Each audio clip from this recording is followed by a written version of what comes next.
नमस्कार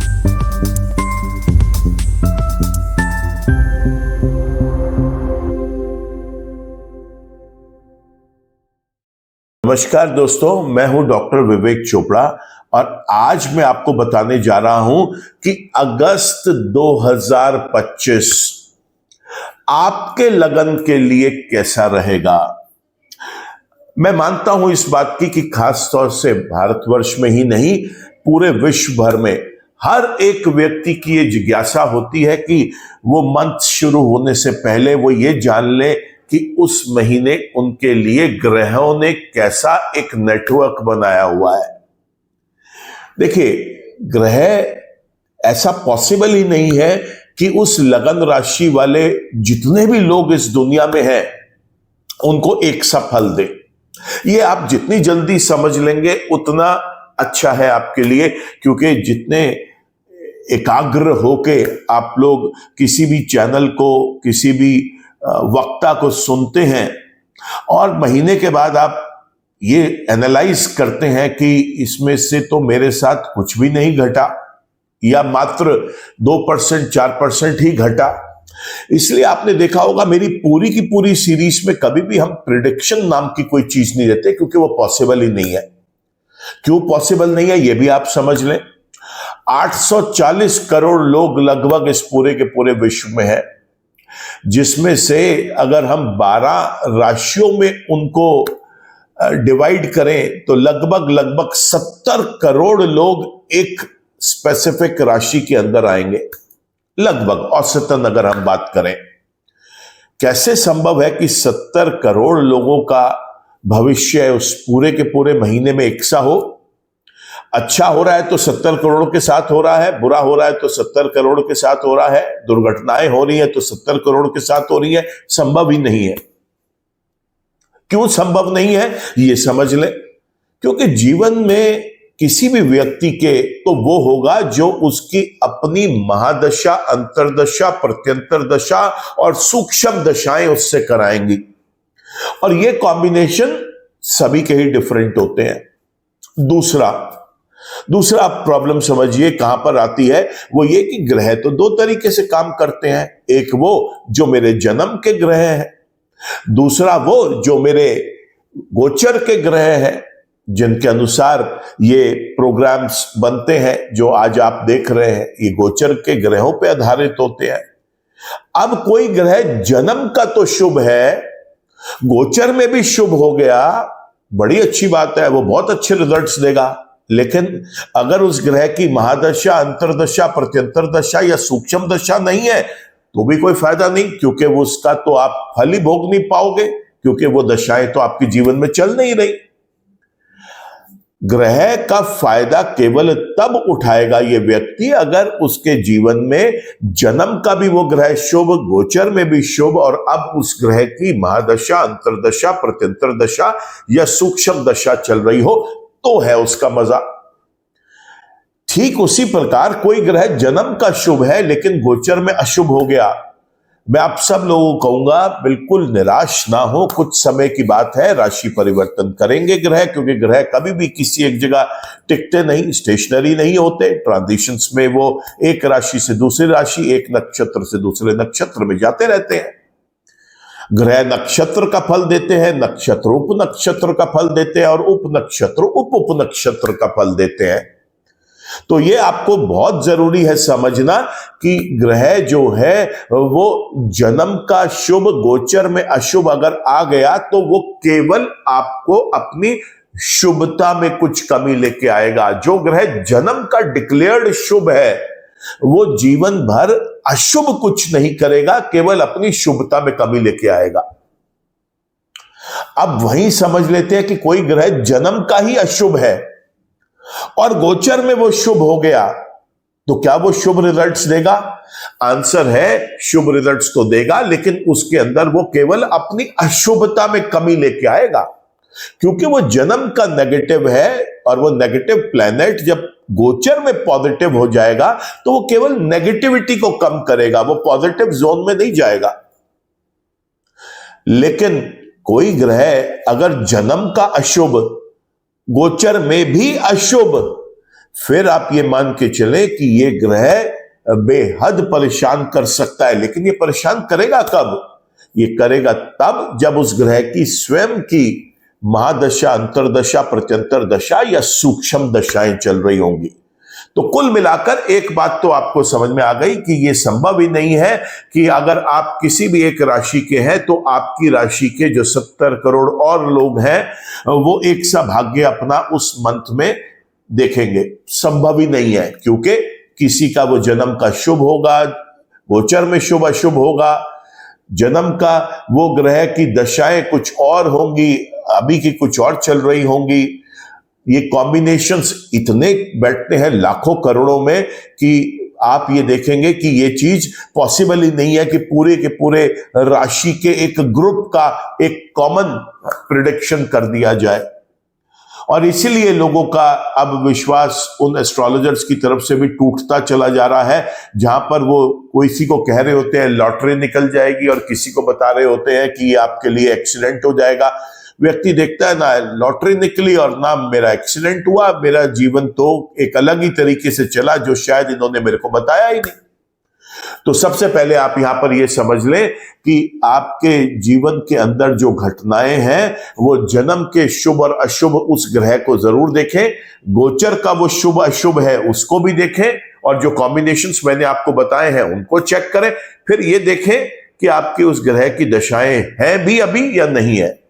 अगर है तो ही अच्छा या बुरा होगा, नहीं है तो अभी ये पीरियड निकल जाएगा। ये पहला रूल है। इसीलिए मैं अपनी जो सीरीज बनाता हूं उसके अंदर हमेशा आपको शुभ या अशुभ बताता हूं, फिर आप अपने जन्म के प्लेनेट के साथ भी उसे शुभ और अशुभ देख लें।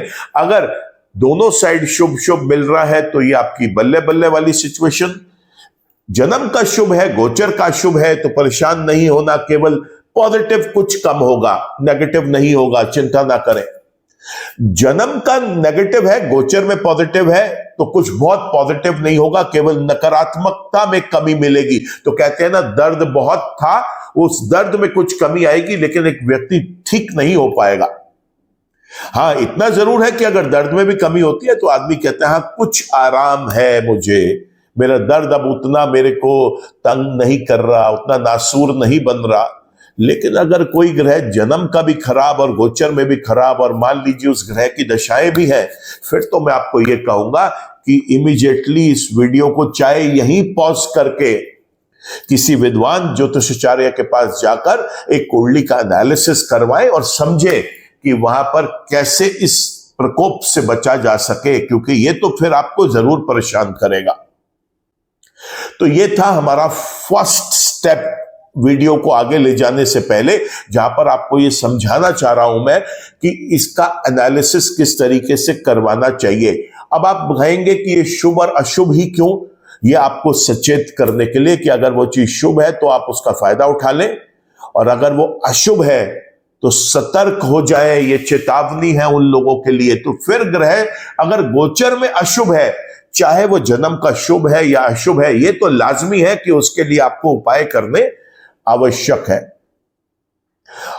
यहां पर आपको मैं यह भी बताता चलूंगा कि आपके इस लगन के अंदर ये कौन से भाव में ग्रह है, और आप मेरे चैनल पर जाकर अपने लगन के लिए उस भाव में ग्रह क्या काम कर रहा है उसे विस्तार से देखें। और ये विस्तार से देखने की वीडियोस केवल वो वाली वीडियोस आपके लिए आवश्यक होंगी जो ग्रह अभी गोचर में मैं आपको बोलूंगा कि अशुभ है।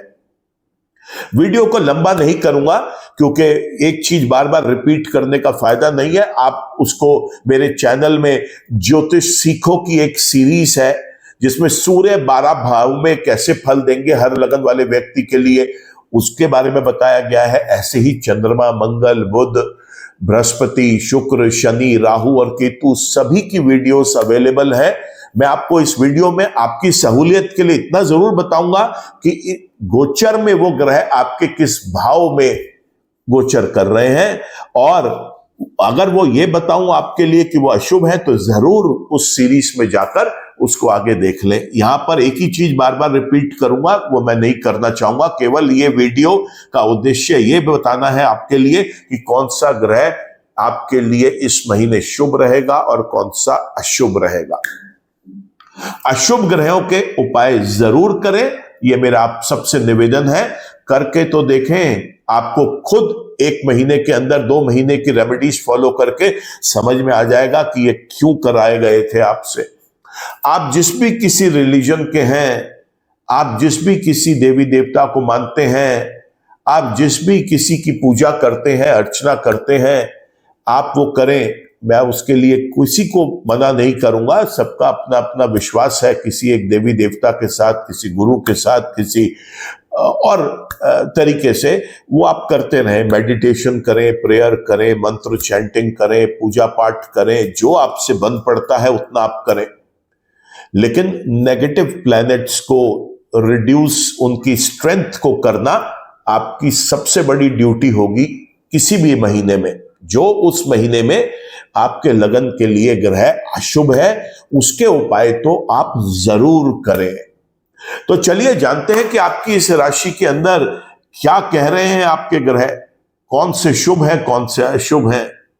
सिंह लगन अगर आपका है तो आपकी भी जिज्ञासा इस बात को जानने की होगी कि सिंह लगन के अंदर सूर्य से लेकर केतु तक ये 9 ग्रह अगस्त 2025 में कैसे रहेंगे। देखिए, सूर्य 1 तारीख से 16 तारीख तक कर्क राशि में और उसके बाद फिर कुंडली के लगन में ही सिंह राशि में गोचर करेंगे। और बहुत सौभाग्यशाली है सिंह लगन के व्यक्ति जहां पर सूर्य ये दोनों राशियों में शुभ रिजल्ट्स देंगे। तो सूर्य तो शुभ रिजल्ट्स दे रहे हैं। और चंद्रमा की अगर बात करें तो मैं हर वीडियो में समझाता आया हूं कि सिंह लगन, कन्या लगन, धनु लगन और कुंभ लगन, ये 4 लगन 12 लग्नों में से ऐसे हैं जहां पर चंद्रमा किसी भी भाव में शुभ फल नहीं देते। तो चंद्रमा तो यहां पर प्योरली नेगेटिव प्लैनेट है। तो ऐसे व्यक्ति को चंद्रमा से संबंधित उपाय नियमित रूप से जीवन भर करने चाहिए। सूर्य के मंत्र जप करें, महामृत्युंजय का पाठ करें, शिव की उपासना करें, शिव के मंत्र जप करें, शिवलिंग पर जाकर रुद्राभिषेक भी करा के आ सकते हैं। नहीं तो शिवलिंग पर दूध और जल मिलाकर चढ़ाएं, कुछ मिष्ठान वहां पर रख के आए। खंडित नहीं होने चाहिए ऐसे चावल के दाने, साबुत चावल के दाने जो बिल्कुल भी खंडित ना हो, वो चढ़ा सकते हैं वहां पर। ये करना बड़ा शुभ है। संध्या के समय सूर्यास्त के बाद किसी भी गरीब बूढ़ी औरत को जो भी उसकी जरूरत है, खाने पीने के लिए, कोई कपड़े के लिए या फिर किसी दवाई के लिए, वो दिया जा सकता है, उनकी मदद करी जा सकती है। चावल, चीनी, दूध का दान उनको दिया जा सकता है। खीर, बर्फी, कोई भी लिक्विड आइटम, जूस उनको पिलाया जा सकता है। ऐसा करने से भी जो नेगेटिविटीज है चंद्रमा की, वो कुछ हद तक रिड्यूस होंगी। बात कर लेते हैं अब हम मंगल की। मंगल पूरा का पूरा महीना जो है वो कन्या राशि में दूसरे भाव में गोचर करेंगे और ये गोचर इनका बेहद शुभ रहेगा। बुध ग्रह की अगर बात करें तो बुध ग्रह सबसे पहले कर्क राशि में 1 तारीख से 30 तारीख तक गोचर करते हुए दिखाई देंगे और फिर महीने के आखिरी 2 दिन 30 तारीख और 31 तारीख को उनका जो गोचर है वो कर्क राशि के अंदर होगा। देखिए, जो 1 तारीख से 30 तारीख तक का इसका गोचर दिखाई दे रहा है कर्क राशि के अंदर, वो बेहद अशुभ होगा। लेकिन कुंडली के 12वें भाव में जाकर यही बुध ग्रह शुभ रिजल्ट्स देने के लिए सामर्थ्य रखेंगे। बृहस्पति की अगर बात करें तो बृहस्पति काफी समय से कुंडली के 11वें भाव में मिथुन राशि के अंदर अपना गोचर कर रहे हैं और ये गोचर इनका बेहद शुभ रहेगा। शुक्र ग्रह की अगर बात कर लेते हैं तो शुक्र आपको 2 राशियों में गोचर करते हुए दिखाई देंगे। सबसे पहले तो वो मिथुन राशि में 11वें भाव में गोचर करेंगे 20 तारीख तक और 20 तारीख से 31 तारीख तक वो कुंडली के 12वें भाव में गोचर करेंगे। तो शुक्र का जो गोचर 1 तारीख से 20 तारीख तक का मिथुन राशि के अंदर 11वें भाव में है वो शुभ है। लेकिन 12वें भाव में जब कर्क राशि में वो गोचर करेंगे 20 तारीख से 31 तारीख तक, तो यही गोचर अशुभ रहेगा।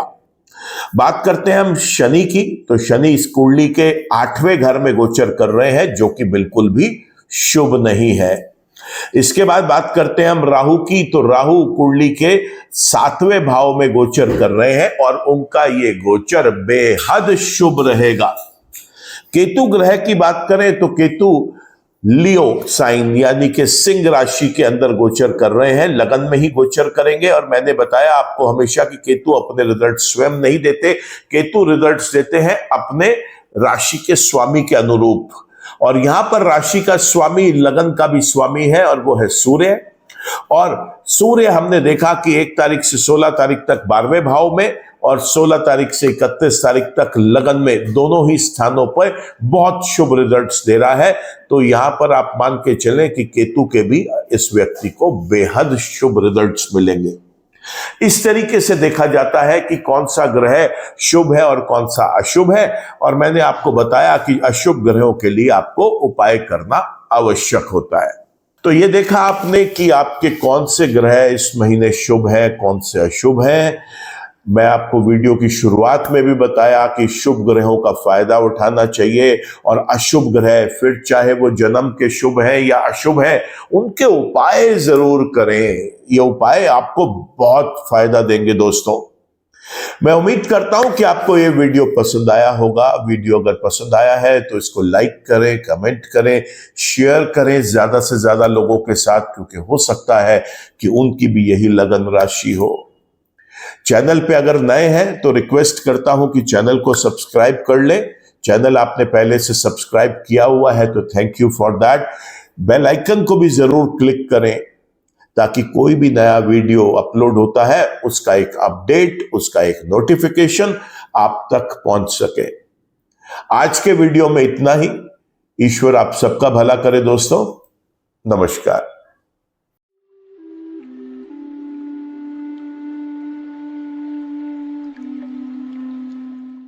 जीवन की सभी प्रकार की व्यक्तिगत, पारिवारिक और व्यावसायिक समस्याओं के समाधान के लिए तुरंत संपर्क करें।